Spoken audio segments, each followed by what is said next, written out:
seconds. We're going. Okay. We're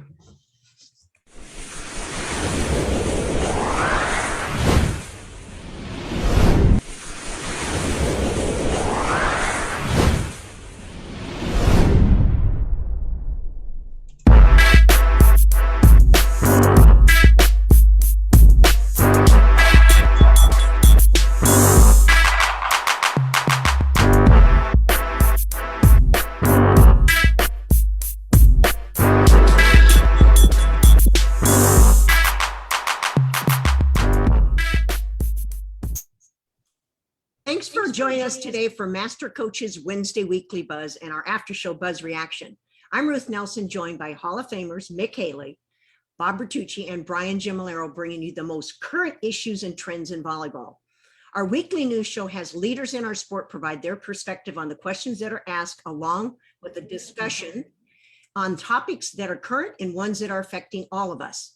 Be sure to listen at the close of today's show when we announce our Master Coach's Top 25 pick. Newsflash, to get an update on NIL, listen to the recent podcast presented by NACMA, National Association of Collegiate Marketing Administrators, discussing growth of NIL marketplace and trends with student athletes opportunities with sports biz Christy Dosh, Clemson, and BYU influencers. For those international viewers that are listening, or those college coaches that recruit international students, you should jump over to the recent businessofcollegesports.com and listen to the biz whiz Christy Dash as she talks with legals regarding ins and outs regarding status of foreign students and NIL. Pro Team Ambassador Program continues to grow, with Charlotte FC joining the NIL scene. With 10 student athletes, they can expect the perks to include financial stipend, tickets to home matches at Bank of America Stadium, merchandise, and exclusive access. Please message us at www.volleyballmastercoaches.com if you know of a volleyball player's NIL deals that we can reveal on our show. Registration is open for the 2021 AVCA convention in Columbus, Ohio, December 15th through the 18th. Jump over to avcaconvention.org, save $100 by registering November 5th, and that is on Friday. Today, we're going to dive into a topic that is truly making waves in the boys' youth volleyball landscape, from the East Coast to the West Coast. Our guests today were willing to provide us some great insight into their specific situation and how it might be providing an innovative avenue for new opportunities to continue to grow boys' youth sports. So let's head over to Austin, Texas, with former Olympic coach Mick Haley, who will introduce our guest today. Mick. Thank you, Ruth. And for our listeners, the last 3 or 4 shows, we've just been investigating things, and it keeps leading us to the next thing. And the show today is, well, I don't really know what we've got ourselves into, but it sounds like it's pretty interesting, and there are a lot of things to talk about. Our guests have been very, very positive about coming on and helping us kind of unravel some things that are going on. But we started looking at corporations and pro leagues who were coming into the juniors and buying clubs and looking at events. As we went through that, we found corporations who actually were actively doing that and saying they were really good at running events. As we kept doing that, and I would encourage you to go back and look at our last 3 or 4 shows, we got to junior volleyball, and then we got to boys volleyball. And it's really interesting to me as to what's going on. We have 3 guests today who are actively involved in junior youth sports, particularly boys volleyball. The first is Billy Hilliard from AIM Sports Group in Southern California. And Billy hosts a league that's called, I believe, the SoCal Cup, and a boys league to go with that. And that's something new to me anyway, that's been going on in Southern California, because most of the things that go on out there are run by the region. So I'm kind of interested in having Billy come on. Our second guest is Ariel Houlihan, who's the director of Bay to Bay, boys club that's I've been following for the last 20 years. and she's in NorCal, and she has a lot to share with us as far as what's going on with the boys in Northern California. And then we go all the way across the country to Charlie Negron with the 352 Elite Boys Volleyball Club in Orlando. And Orlando is also the host of the AAU Volleyball Championships. And just to try to get this out here, and I'm going to throw this to you, Billy, here in just a second to start, but there are two boys national championships that I'm aware of in the country. The USAV offers one championship, and the AAU offers another championship, both for boys. In some cases, they have overlapped so that you can't necessarily go to both, but in many cases, you have been able to go to both. But basically, the top teams have ventured to the USAV National Championship in the past. This year, we've been told by a number of people that the boys in Southern California are leading a charge to actually change and go to the AAU championships. So with that, Billy, I'm going to throw this to you and ask you, so how did you get involved in events? And are you running a club and events, or how is this whole thing going on in Southern California? So AIM, first of all, AIM is we're a sports corporation that we run sports facilities. So our main facilities are here in Seal Beach, California, and we've run events in the past, mainly basketball in our facilities, and then of course we helped host some SCVA events, mainly on the girls' side, over the last 3 to 4 years. We do not own a club. We're not involved in any type of club ownership or on the boys or girls side. We initially got involved on the boys side during COVID. I think there was a lot of uncertainty on the boys side around, and it's funny because we live in a world and in sports where we're trying to get girls' side of sports on the same level as boys, right? We're always fighting to make sure there's equal access and equal opportunity for girls, but volleyball might be one of the one sports where it's opposite, and boys don't necessarily have the same opportunities as the girls. The girls are prioritized for a lot of good reasons, but I think you see different regions across the country where boys don't necessarily get the same spotlight as the girls. And I think that was a little bit of the case in our area during COVID, where the boys had tryouts coming up and they did not have any insight to whether they were going to have a season or not. And I think, the directors in our region, I think their number one goal has always been to grow boys volleyball and the passion that's around boys volleyball in this area. But at the same time, we have to remember that they all run collective businesses as well in their clubs.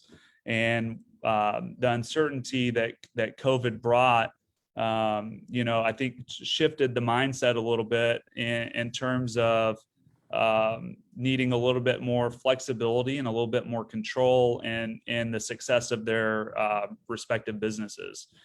And so that's when we were actually approached. I think they were 2 weeks out from tryouts, and they did not have a tournament schedule to give out to their parents. No product basically to give to their parents. So we're going to be coming out and spending thousands of dollars with them, right? And so we looked at it and we said, yeah, we can put something together for you. So that's how the SoCal Cup originally started. We started fairly small, just because there weren't a lot of facilities that were open and operating during that time during COVID.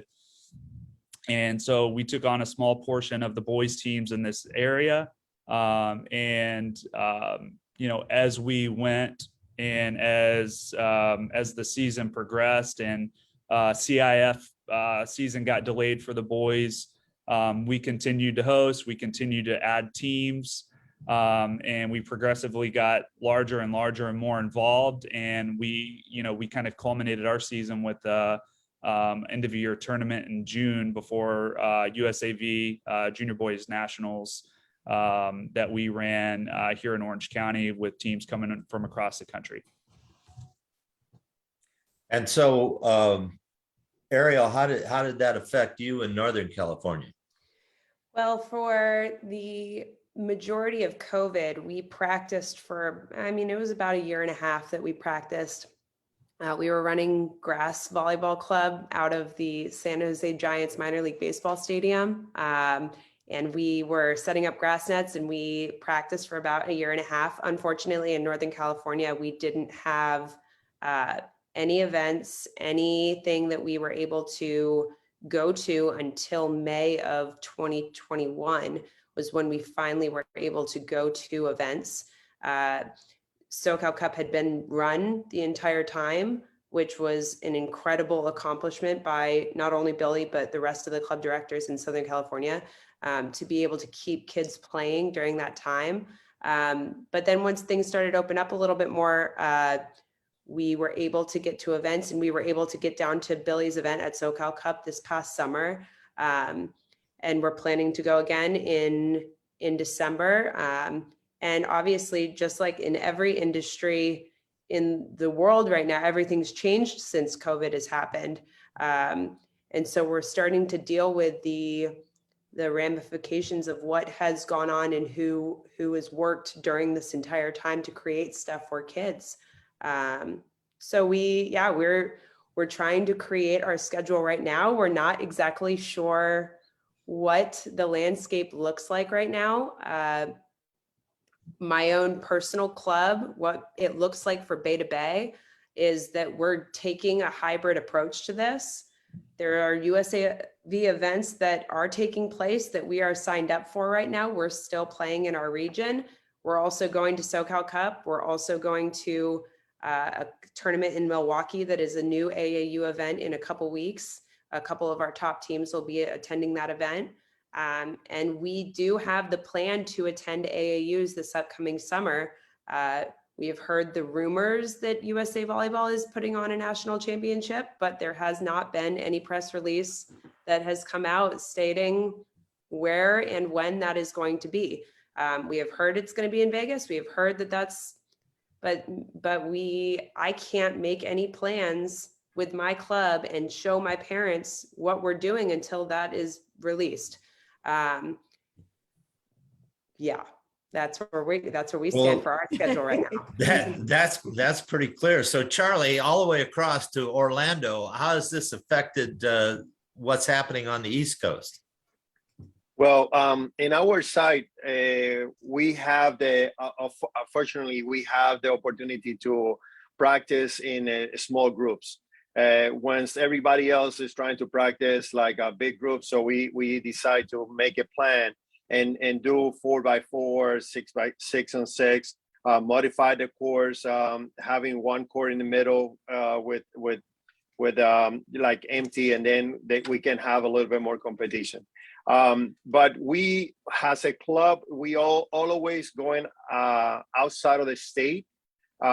So we always go into different tournaments, qualifiers. We try to maximize the opportunity for the kids in our state, just to make sure that they have the exposure that they need. And basically, for us was a little bit more the decision of the different opportunities that they have there, because we don't have a lot of tournaments, but AAU have a plan in order that they have a couple tournaments around the state and outside the states, so they can facilitate even with the girls or the boys, so we can go there. So that's what we did during the COVID 2021. Yeah. So Bob, you want to jump in here on this? Yeah, I'd like to. I have a number of questions. I'll try to ask them, quickly and just try to. I'm going to focus more on this shift or this movement from USAV to AAU, and I'm going to open this up for anybody to give some input on. I did a lot of research as I was talking to a lot of the different club directors, across the country trying to find out what was really going on. And I guess I've identified, 4 or 5 major reasons why this is happening. And I think Billy started touching on it a little bit, in the things you were saying. The first thing is USAV has had a monopoly on volleyball forever. And nobody really thought that was a bad thing. And of course, like Mick has said in the beginning, we started to, uncover these corporations. And we were concerned at first, that, hey, is this going to be like, corporate farming? These corporations are going to come and buy up all the clubs, and 2 or 3 corporations are going to run volleyball in this country. And what's going to happen? Where's USAV? Well, my first thing is, one of the things I've identified is there's a little bit of a lack of service, all right, or customer friendliness, if you will, with USAV regions and its constituents, the clubs that are trying to also run a business. These companies, these corporations coming in are going to be very keen to service, all the constituents. They're buying clubs. They're paying, to have these entities in whole, and then eventually they'll have not a monopoly, but they'll have a competitive arena that they can compete in. So one of the other things I heard was sanctioning is a real problem. USAV, they may sanction your tournament if you want to run an event. They may not. People are getting upset with that. They're not getting the service. If they have in some cases, like you mentioned, Billy, they weren't even, setting up a boys schedule. So if you guys could speak to that point, that was one of the things I uncovered. Is that accurate? I will jump on that one, Bob, and I'm gonna tell you this. This is a trend that is happening for us, that we going all the way around the country, and we see more AAU tournaments that are taking place, and then have more competition. Like for example, Ariel mentioning that Milwaukee tournament. That Milwaukee tournament came across about the competition. So number 1s and number 2 teams that are going there is an AAU tournament is going to be a bigger. But one of the biggest thing is, like you said, the corporations like USAV or regionals, they don't listen to the clubs. And then AAU is willing to listen to the clubs. And not only that, the affordable things, you're getting the qualifiers a little bit more higher prices, higher this. And AAU, anyone can host a tournament. And if you call the AAU office, they will willing to help you. They will willing to give you that customer service that we desperately need as a host on a tournament. And they're looking forward to, I think they have a meeting with the people, you guys on California, and they're looking for those tournaments that they can make, and everybody can participate, including the small clubs. Because one of the biggest thing is like the information is only going to the big clubs and not the small clubs, and you don't promote the sport like that. Okay, so Charlie, you kind of touched on another thing. The AAU, one of the things I was uncovering was the fact that the AAU event is a 4-day event. All the teams, every level, every division is playing at the same time. So it makes it much easier for a club director. They're going for 4 days out of their life, and the championship is over, opposed to, USAV that sometimes can be 10 days long. Can Ariel, do you have any thoughts about that, or Billy? Yeah, I mean, for me, I'll stay at a national championship for a full month if I need to. I love going to that event. It's a great event. I'm good to go and watch my teams play forever. That being said, the AAU and the customer service, yeah, it's been, obviously they want the business and they want us to be there, and this is a shift, and there has been an openness in customer service. I believe that with the Southern California clubs, they have had a very difficult time over the past years. This is not just a COVID issue. It's been years of dealing with some issues, and they have not had a voice at the table. They have not had an input in what they are able to do to plan their events, to plan dates, to plan locations. And they are looking for a change.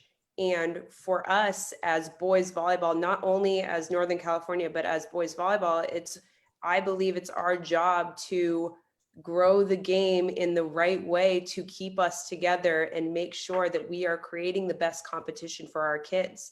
So for me, that's why I stick my hand up and say, I'm going to AAU. I got to go and support what Southern California is doing, because if Chicago was dealing with these issues, I'd be supporting Chicago too.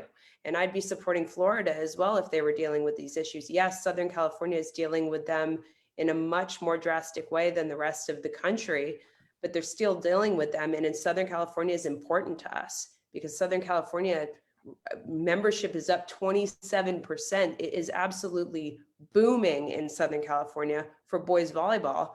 And for us, we want Southern California to be successful so that we can be successful too, to grow the sport.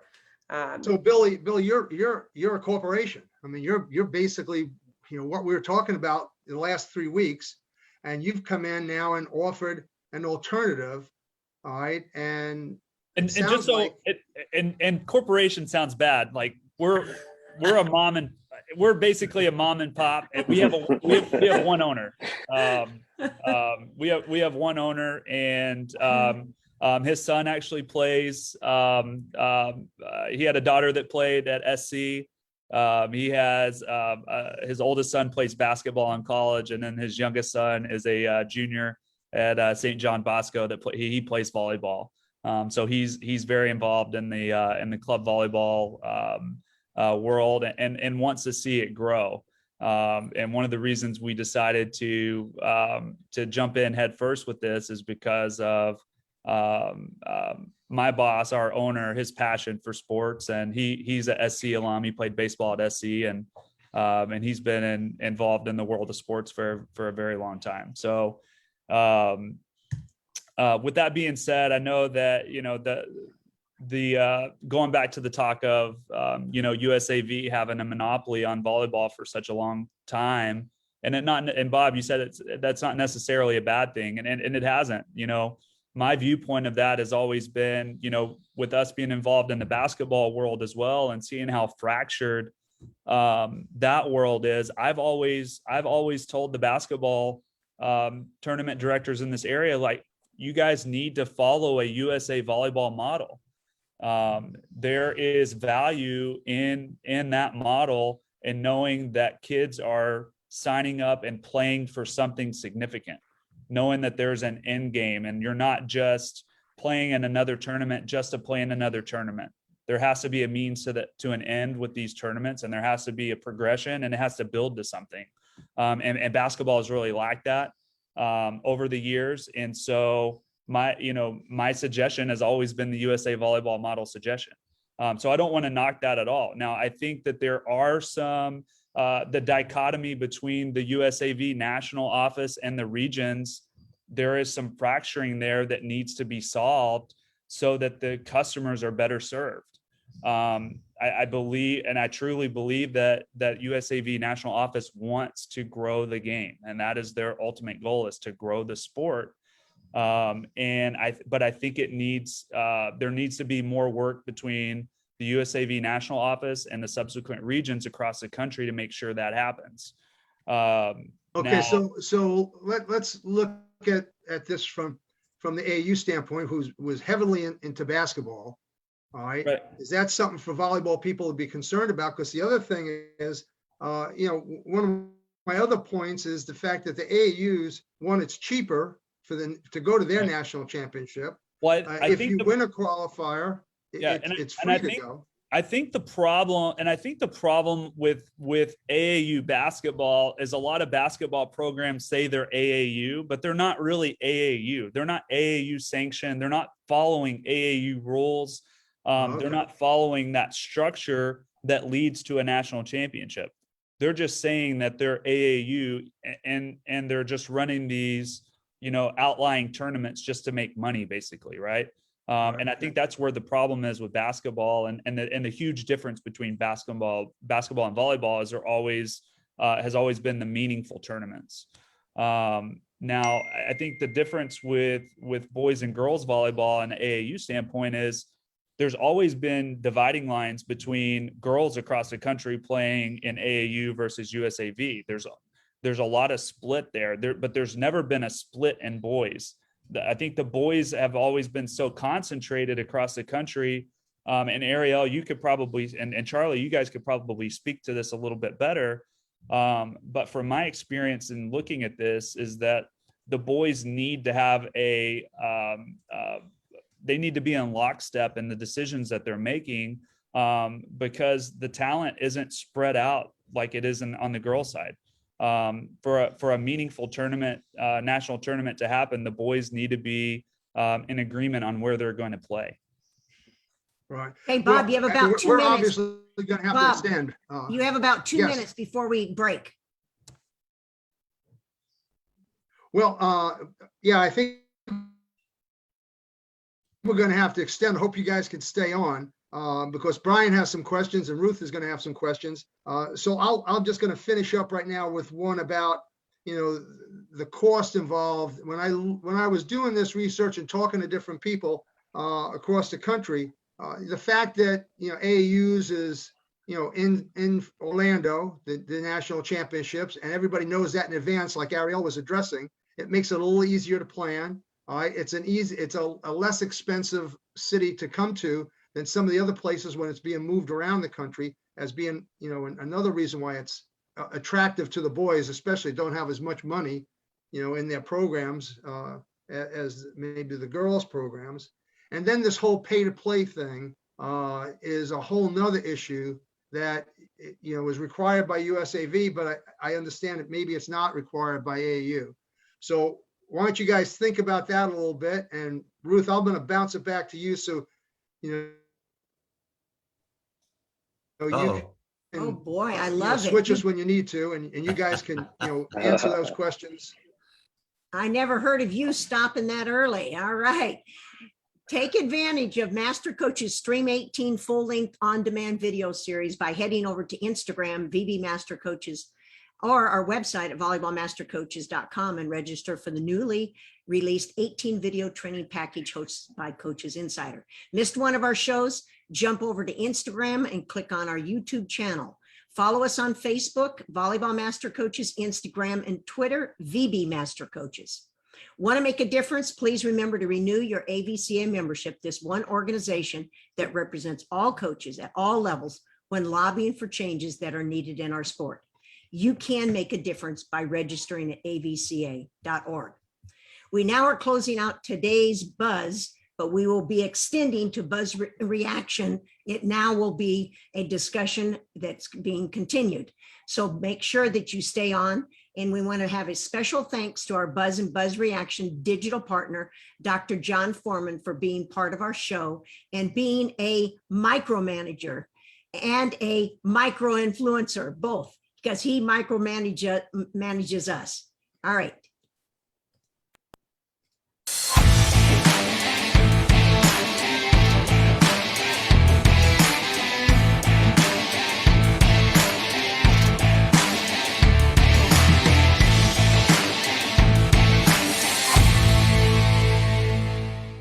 For those joining us for our extended buzz today, we're going to continue junior boys talking, but we'll jump to Brian Gimolero because I know he's been listening patiently. As Bob says, he had a million questions. We're not going to let him ask any more questions. So Brian, we're going right to you. I never wait patiently. Coaches don't need to be patient. We're not very good at it.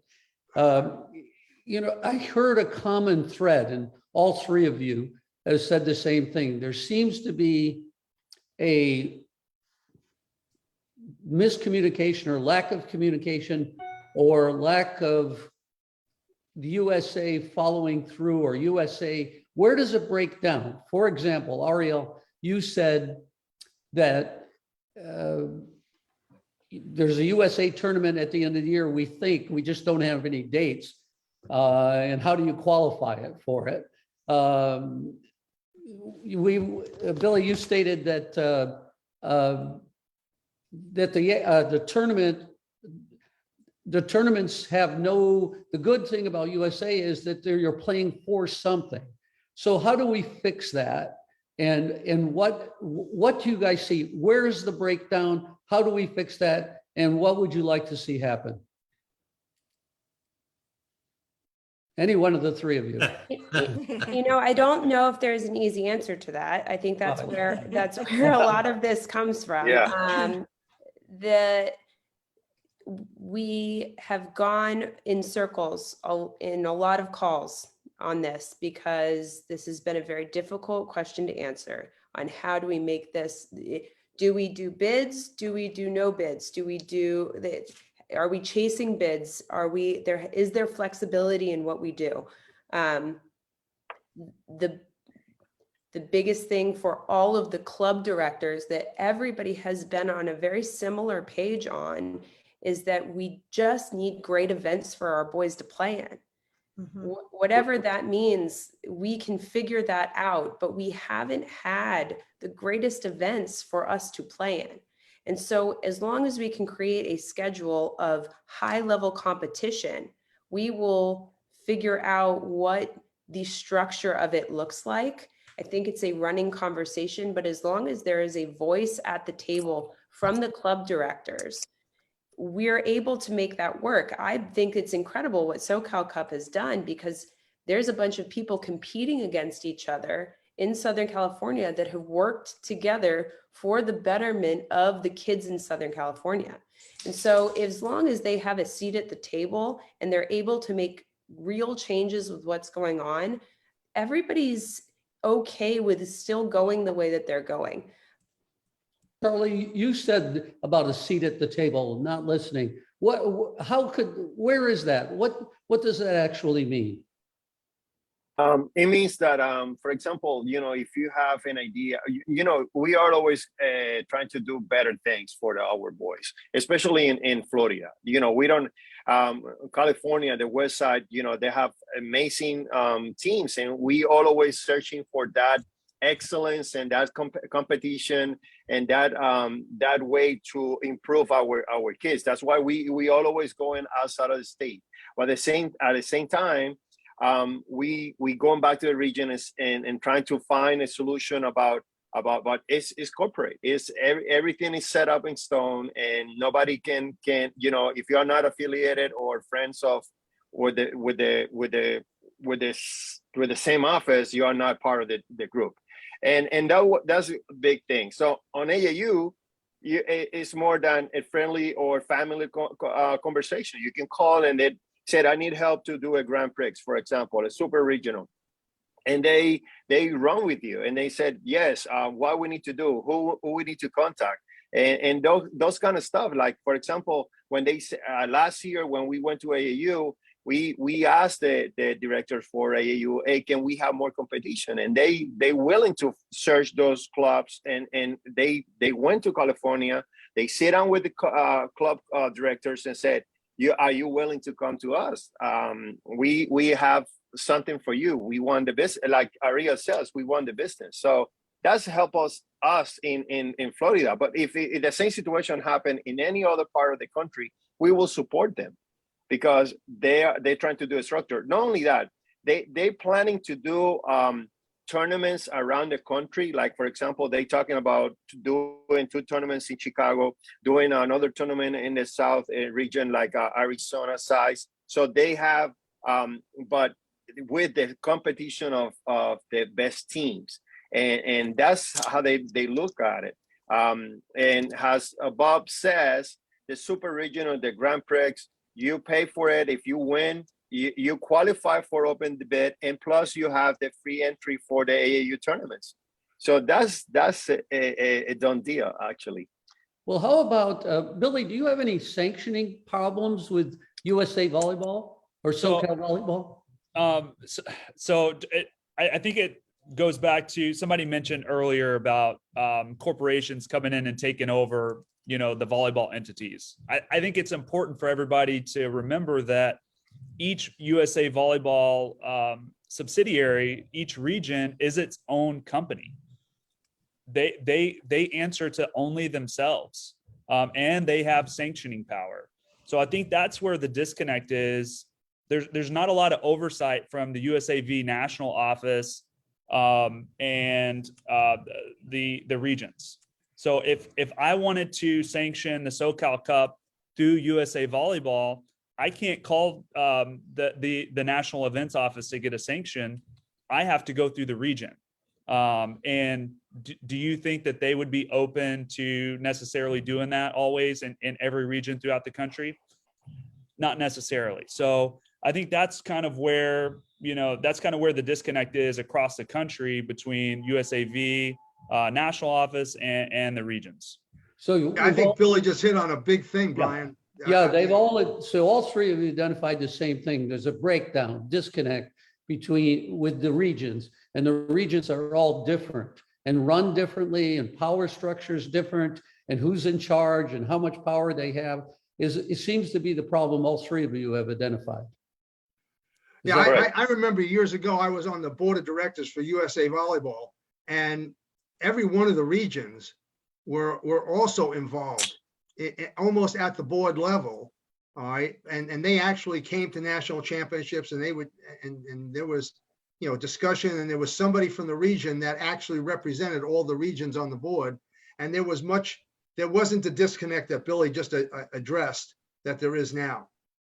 Is it possible that JBA or AAUs, you guys could influence them in developing a qualification type events around the country that culminates in a national championship? Would that be attractive to the three of you? I think you bring up a good point, and I think it's probably split a little bit across the country. I think there's value in having a qualification system, but at the same time, teams don't want to necessarily and parents especially don't want to spend a lot of money traveling across the country trying to earn a bid to nationals.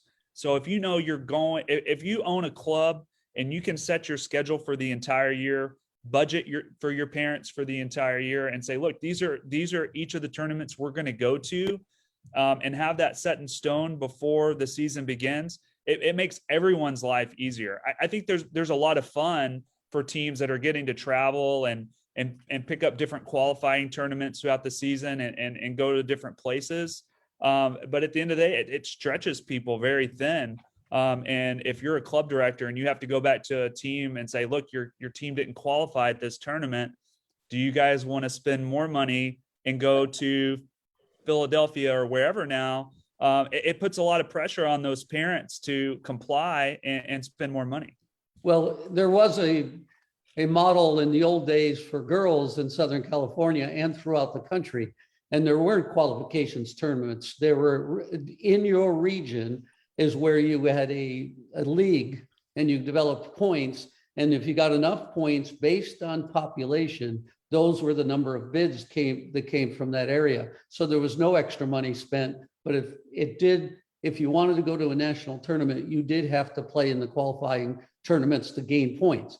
And it made the regions very powerful, but there was no extra. The time when you met at the end of the year from around the country was the first time you met. And I thought that was really a very good system. I wish AAU or you guys, Billy, I think you should put that back together again. And with the help of the other two here, with Arielle and Charlie, I think you could come up with a great plan. Okay. I'm turning it to you. Oh, yeah. And you know what? Bob got another question. And if he tries to do that when I'm asking mine, we're putting him on mute for sure. All right, for you guys. Ruth is always snapping that whip at me, Mick. I don't know. Okay. I don't know either. Okay, Billy, this question from you. Dallas Baptist, oh my goodness, sports management. What do you see differently that's going on in the Dallas area compared to what's going on in your area? So I will say this, coming from Texas, where there's so my first year at Dallas Baptist, we actually had a men's volleyball team, right? And it got cut because of Title IX after my first year there. So it's pretty unfortunate to see. But one of the things that I've seen here, still very football driven area, right? But here, as more other sports get more competitive, I see it helping boys volleyball grow. boys volleyball offers a different avenue for athletes to still be able to compete and transfer skills that they don't necessarily know they have into a sport that they've never played and be very good at it. Yes.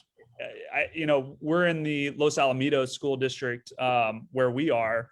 And for instance, if I'm the head boys volleyball coach there, I'm going to every basketball tryout I can, because I know that there's going to be 200 kids per age division going, or per, sub-varsity going out for the team, but only 15 of those kids are making it, right?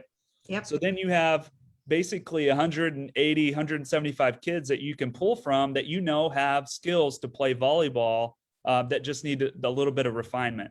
And that's one of the biggest differences I see Texas versus California.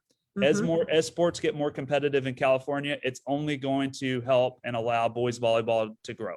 Okay, so the second part of the question is your tournament AAU or USA Volleyball sanctioned? We are AAU sanctioned. Okay, and is it possible that a tournament could be sanctioned by both? I don't believe so. No.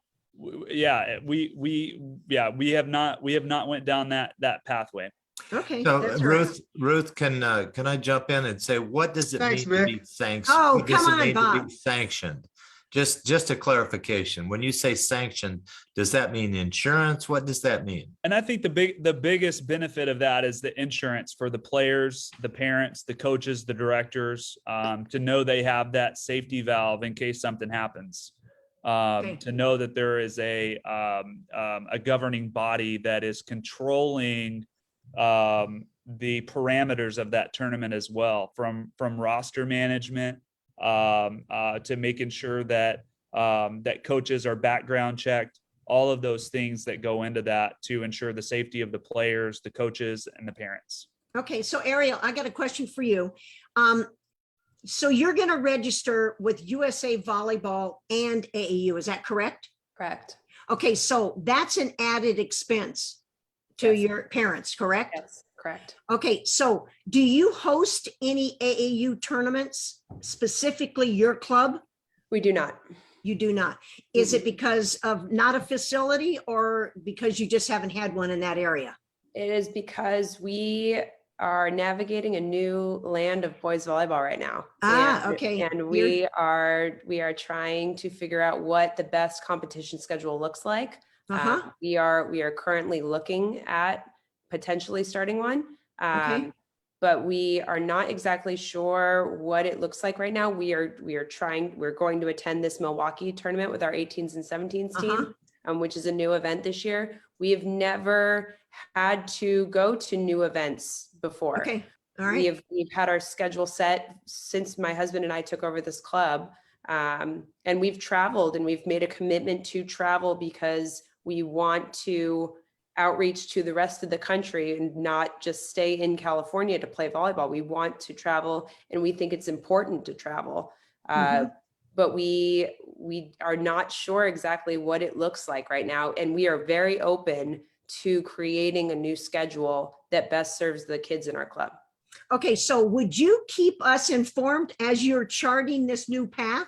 Because we would like to know how that goes so that we can share that with our viewers. Absolutely. Charlie, I did not forget about you. I know, how many years have you taken your club and your team to Orlando? From Orlando to the nation, it's been 13 years, and yes, we have affiliation with a tournament that is being created for us. So we have the facilities that we practice on. The ladies run a lot of tournaments. Sydney's known in Walt Devlin. They are running a lot of tournaments, and they always help us out to facilitate a couple tournaments. Unfortunately, we're gonna send the 18s and the 17s to Milwaukee, but we're gonna stay with all the other teams on our tournament on the facility. So we help each other. So we're growing there. Okay, so have you gotten to, this is the second part of my question for you, is have you gotten to a point where you're looking for corporations to fund some of the expenses to bring in some other teams from other parts of the country to participate? All in- the time. Okay. All the time. That's one of the things that we went to AAU and said, we want more competition here. We need your help to go to other places and bring those big clubs to our AAU tournament. And any it can be AAU or USAB. It's not matter, for us. But we want the competition to come to our state, and or because we always travel out of state with the kids, and we also have USAV and AAU memberships. So that's a point for our kids to be able to be sanctioned for both sides. Okay, so last question. Ruth, how about asking about the JVA? Is that a sanctioning organization? Or do these clubs all have membership in that? Because we saw that one sheet that has 30 different events that JVA is advertising. We are not going to JVA events this year yet. We will definitely be speaking. JVA has shown a ton of interest in speaking with us and trying to create something with us as well. So we are, again, navigating a completely new territory with this of trying to figure out what's best for our boys. There's a lot of people that are very interested in trying to grow the sport of boys volleyball. And so we are keeping our ears open to everybody who wants to be involved here and trying to make this great for all of these kids. Okay, so we appreciate all of you taking out time to be our guest today and provide critical information that's needed to be shared not only for our viewers, but for all of us. And we can't thank you enough. And we're going to be ready to have you come back on this spring to give us the latest updates. That would be great. Thank you guys having for us. Thanks, giving- Ariel. for Thanks, giving this Charlie. chance. Thanks, Billy. Thanks, Yeah, Charlie. I appreciate all you guys. That was very good. Thank you for sharing. Excellent. Thank you. All right, master coaches, let's begin our recap now. Well, I thought people were pretty direct. I thought even if they didn't want to be critical of any one person, you can see between the lines. And I think Brian was really getting to it there, trying to find solutions that would solve problems. I've never understood why it's so difficult to get together and get things going, but it seems like COVID is one of the factors that USAB has not come out of COVID very well yet, for whatever reason. Maybe it's financial. I don't really understand that. I think what Southern Cal did is extraordinary, considering there's never been anybody could run a tournament without regional approval. In SoCal, Brian, you would speak to that more than me, but I've only been away 3 or 4 years, and I would tell you I never saw a tournament that was done independently. It had to have regional certification and run by regional standards. So that's a big shift. And Bob was really getting at a bunch of those things too. So it seems to me that 3 things for the last 3 or 4 weeks. There's going to be competition, right? Didn't we hear this from everybody we've talked to? They like the competition. And everybody knows that it's going to be events. Events are where it's at. Even the people that are trying to grow the sport for boys and all of that, to run your organization, it's events. You barely got into JVA here, but JVA is an entity that got started because of these same problems with the women way back, Brian, when you had your club. This was one of the reasons JVA got started, is because they felt it was too high expense. They couldn't help their facilities by running tournaments, because running tournaments is how they pay for their facilities. And that's also opportunity. So they weren't getting sanctioned by. Yeah. And if you couldn't get that sanction, or you weren't a good old boy, you got left out. So you couldn't pay for your facilities.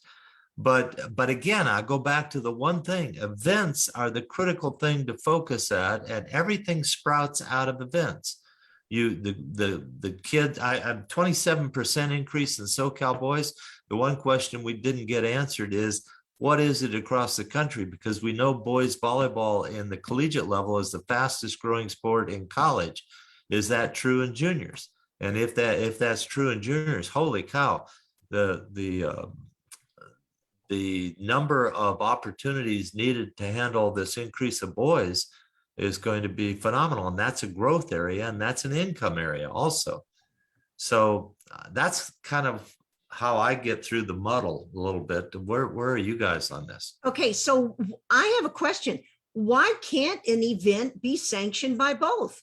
Because you get sanctioned in USTA tennis and AAU does tennis, and they work together to sanction an event together to promote the sport. But I think if somebody gets sued, you can't have a dual sanction, or if you have different rules, you have all this communication. I mean, one group's got to sanction it or another group's got to sanction it, but couldn't you have an agreement that if AAU sanctions it, it's okay with USAB, Right, some or type of- JVA sanction it, it's okay with AAU or something like that? Well, Yeah, I think that's the answer, Mick. I mean, I see potentially 3 sanctioning organizations right now, though we haven't heard from JVA that they're doing that. But I think they might be moving in that direction if they're going to want to run events. Well, it sure seems like that's the way it's going. hey, look, can we just jump to Billy, because he has a couple things that I think might be of interest, and also Charlie, if we don't mind. We've got 2 or 3 more minutes left. Okay. All right, Billy, let's go with you first. All right, what do we got? With the AAU, So- actually falls under the national governing bodies, including USAV. Just address, now we don't have an hour. We only Yeah, have so, 1 like minute I for said, you and 1 minute for Charlie. I will get you guys some more information on this, but they're actually so AAU volleyball used to have a seat on the board of directors for USA volleyball. So they fall under that umbrella, and I believe that that has to do with some of the the dual sanctioning that you guys are getting into. Yeah. And I can grab and I can try to provide more information for you guys moving forward on this, so you have a little bit more clarity. But I believe that has something to do with that in terms of AAU falling under the USA governing bodies for all sports. Okay, so let's go to Charlie, since we only have 1 more minute left. That's great, Billy. Basically, I'm going to reaffirm what Billy says. Yes, they AAU, I think they have 1 person in the board, so they can manage and go back and forward. And they use all the rules for USAV volleyball. So, but they took the model and they run into the model with another directions that is more feasible for everybody. Okay, now you mentioned Charlie, 33% of boys' growth in Florida. Is that correct? That's correct. Yes, ma'am. Is it 33% of growing? We have in the last year on the high performing program was in USAV was one of the biggest tryouts ever have in here in the States. So that was very good.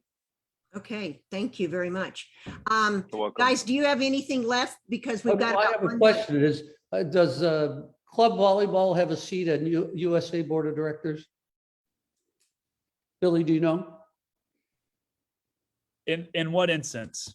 I mean, just the seat. Is there a person that represents club volleyball on USA Board of Directors? There's a junior rep. Who is that, Billy? So I don't know who there, it is. Do they have a junior rep? So there are committees. So USA Volleyball does put together, whether it's seating committees, competition committees, and club directors from across the country do hold seats on those committees. Now, in terms of a board of directors and like voting power, I'm not entirely sure. But I know that there used to be a lot more involvement at the regional levels too, with having the board be club directors from your region and having a lot more say in how the region operates. And I think a lot of regions have went away from that as well. I don't know any sport or any business that the number one financial partner is not a seat at the board. When Right. USA Volleyball's major, their budget comes from girls and boys volleyball at the club level, then shouldn't there be a seat on the board? Yeah, I agree. And you know, one of the things that we did when we were putting together the SoCal Cup is, you know, we had the directors have a big voice in how this thing runs. It's their tournaments. Like, Yeah. why wouldn't they have say in the schedule and the parameters of these tournaments? Yeah, it seems to me like the number one of the most important people on the board to give direction to USA Volleyball would be the club representative. That's all.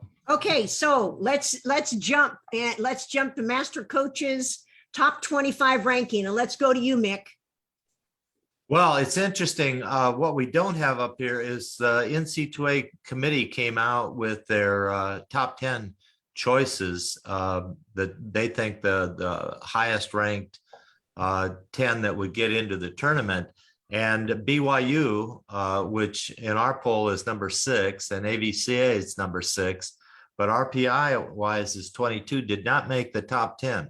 What that means to me is the committee is still, and Brian will turn over in his grave. Brian's going to get right on this. Yeah, the committee is still paying an awful lot of attention to the RPI, which probably is only effective in certain situations.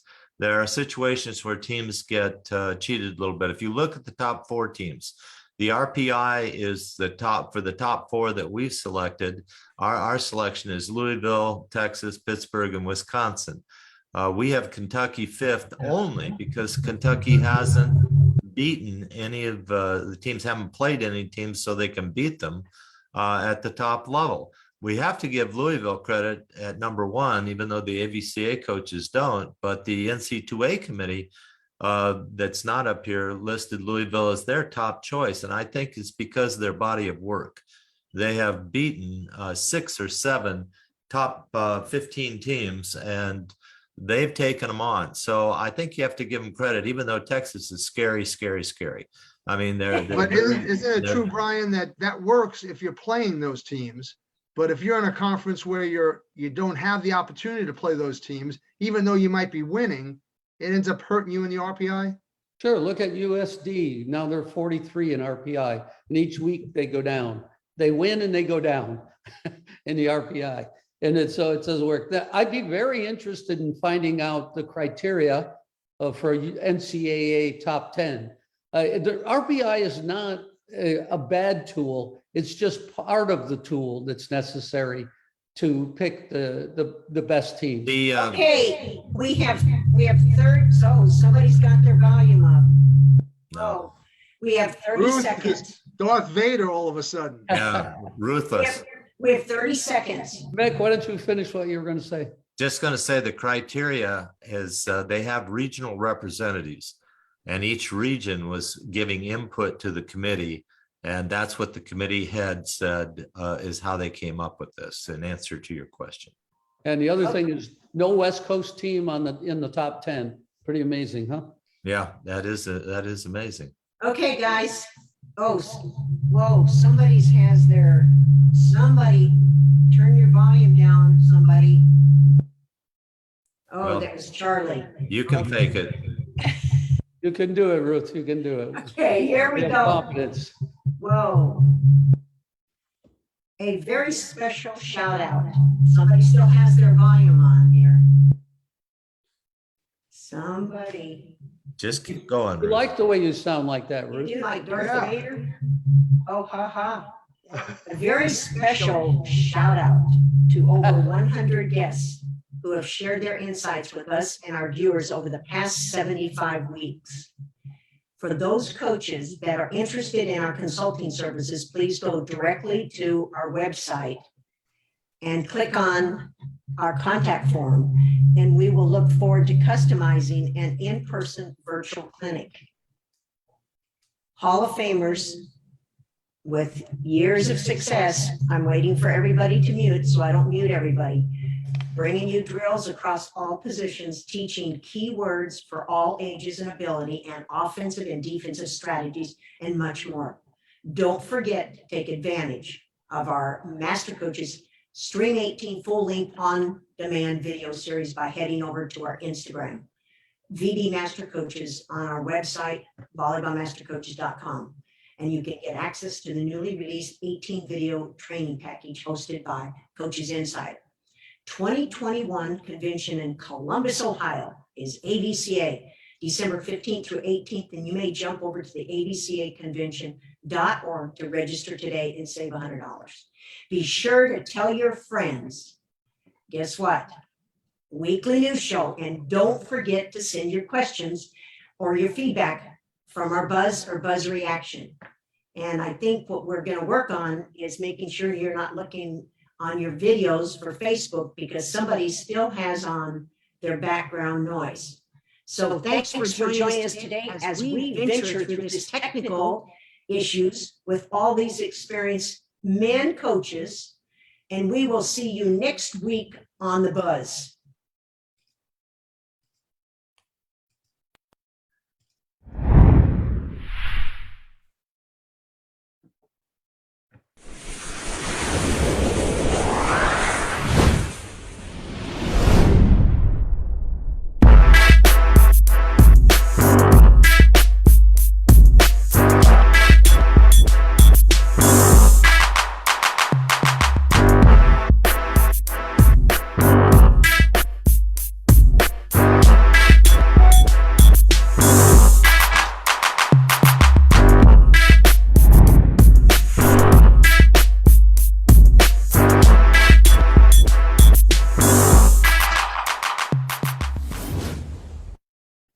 Wow, that was interesting.